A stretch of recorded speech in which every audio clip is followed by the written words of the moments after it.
Yes, folks, while Australia burns, the Greens try to make political hay. While some people have died and many have been burnt and hundreds have lost their homes, the Greens MP, Adam Bant, blames coal and pollution for the bushfires, yet they themselves have caused the problem. They are the ones stopping the controlled burns, the hazardous fuel reduction burns, because of some BS environmental reasons. Anyway, I'll show you what I mean.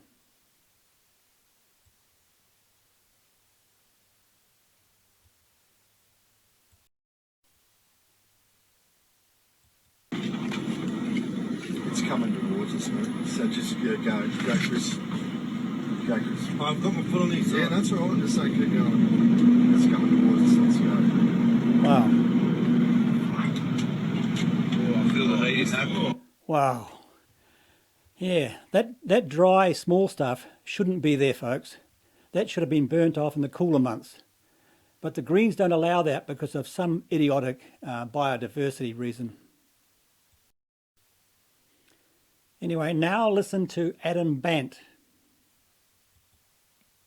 This government has been repeatedly warned that unless we quit coal and cut pollution and get better prepared for the bushfire season, we will witness unprecedented catastrophe. And now it's happening. And the fire services are telling us that it might even get worse. This government has had every opportunity to minimise the risk of these catastrophic fires, and instead it has chosen to pour fuel on the fire. Michael McCormack and Scott Morrison bear some responsibility for what is happening at the moment, because they have done everything in their power to make these kind of catastrophic bushfires more likely. Oh, so it's climate change then. Well, David Gazzard, timing is everything in politics. Who's got the timing right there and who's got it wrong? I think the government is doing as much as it can just to sensibly manage and help authorities get on and fight these things. At least I know that's where the Prime Minister's head's at the moment. I've thought about this through the day, and rationally I can't see really where Adam Bant is coming from. I mean, he's been going on with this with every bushfire now for as long as I can remember, and at first it was sign the Kyoto protocols or we're going to have more bushfires. Well, we're meeting the Kyoto targets. Sign and keep Paris or we're going to have more bushfires. Well, we're about to meet that target. I don't think anyone sort of serious could observe and say, well, if we cut our emissions altogether, given that it's a global emissions problem, that Australia would be less prone to bushfires. But the other thing I'd say is this: if you are serious about climate change and you think it's having an impact and it's going to continue to have an impact through the next century or so, wouldn't you be advocating for a range of practical initiatives like reducing fuel loads and allowing for the felling of trees within safe distances of houses to actually mitigate against the effects of climate change and bushfires? Exactly. Let me bring in Prue McSween, because just on that very point, a volunteer firefighter took to social media over the weekend saying, you know, the whole reason he's going to put his life on the line over the weekend is because there hasn't been a fuel load reduction burns right around the country for environmental reasons, Prue. Exactly. I mean, I think the Greens' brain is now the green slime. They have no idea how stupid they sound, you know, when they're talking about coal being the problem. You know, it just doesn't make sense. And you've got Zali Steggall and now Doug Cameron, the former Labor senator, getting on the bandwagon. It's just absurd. We need hazard reduction burning. The Greens are against it. They've stopped it. And they're killing flora and fauna. It just doesn't make sense. That's for sure. Anyway, now folks, listen to scientist David Peckham on dry fuel loads. David Peckham, thank you so much for joining me. What is the biggest factor in making these particular fires so big? Well, there is traditionally three factors. They are the weather, the ignitions and the fuel. But I would argue that there are four factors.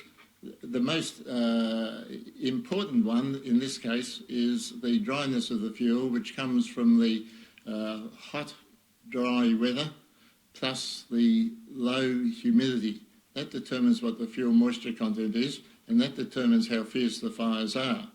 But also another factor that's independently important is the amount of wind. The wind gives the fury to the fire.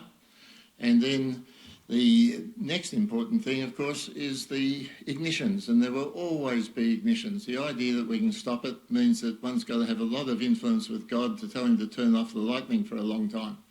And the last thing, and the only thing that we people can control is the amount of fuel, and that is what we're not doing.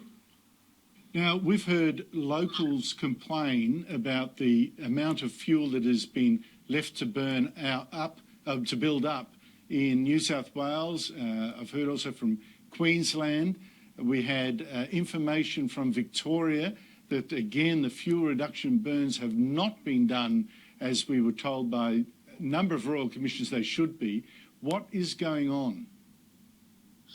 Well, I can't quite understand why we are so silly as to allow the amount of fuel to build up that it does. Because the Indigenous people, the custodians of our land for 20, 30, 50,000 years, never had fuels like we had now. We now have fuels that are about 10 times greater than what the Aborigines had when we arrived here or when colonisation took place in Australia. And this has been known for, well, the first published Western conclusions about this were in 1962 by Dr. Alan King, who led the CSIRO bushfire section in the Division of Physical Chemistry. The section had 2 people in it, Alan, who was the leader, and I was there as a very young and wet behind the ears person. But how convinced are you that the fuel build-up is behind a lot of the intensity of the fires we're seeing at the moment?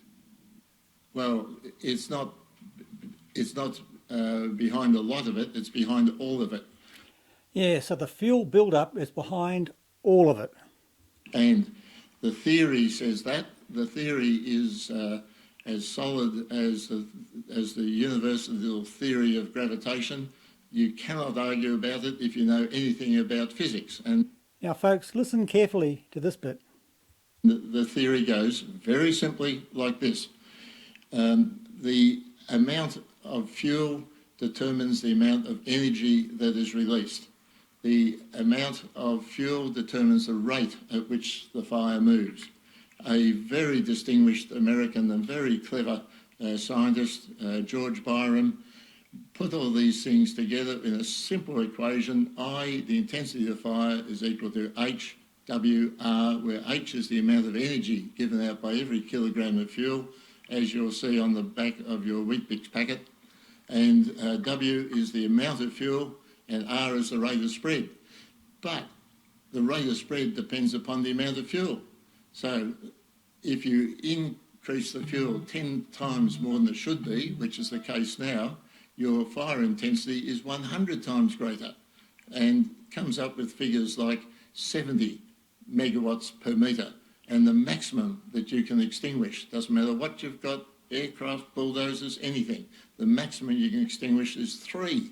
So it's fantasy land to imagine that we can ever control these fires when we have fuels that are 10 times greater than what the Indigenous people handed over to us. Whether they wanted to or not is a different matter, but that's what happened.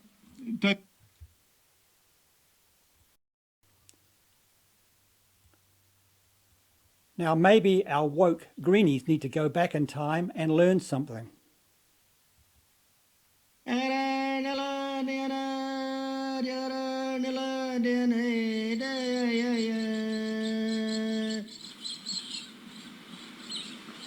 When Aborigines walked around in this country in the past, wet season, right up to the dry season, working in the property, riding horses, all people told us to look after the country proper, caring for the country. They told us no need to break tree for nothing. You can only break leaf for what for use. You got to look after that part of your dreaming and all that, to every tree. Everyone got dreaming. That's what the caring mean, you know, looking after the country, the caring for country. The caring for country, what they said, you burn up early when everything cool, no leaf burn. We used to burn up straight after rain on April. On May, we burned all through. You know, burn in some places burnt heavy, some places burnt a little bit. And all over, that keep the place that real tidy. But there was no leaf or tree got burnt, anything. All the tree was still standing up. Might be July, August, September, October. Sometimes you get that October around the lightning fire. But if the lightning started already, because you already burned up already on May and June, you know, fire will go and stop. Hot fire will come, but it'll stop because that already been burned, and the green shoot was already there, and they can't get burned.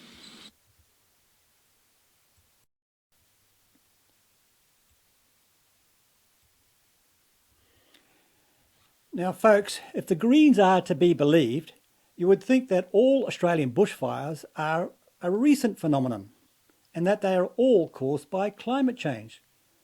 But hold on, there was one devastating one way back in 1851. So it looks like climate change has been around forever.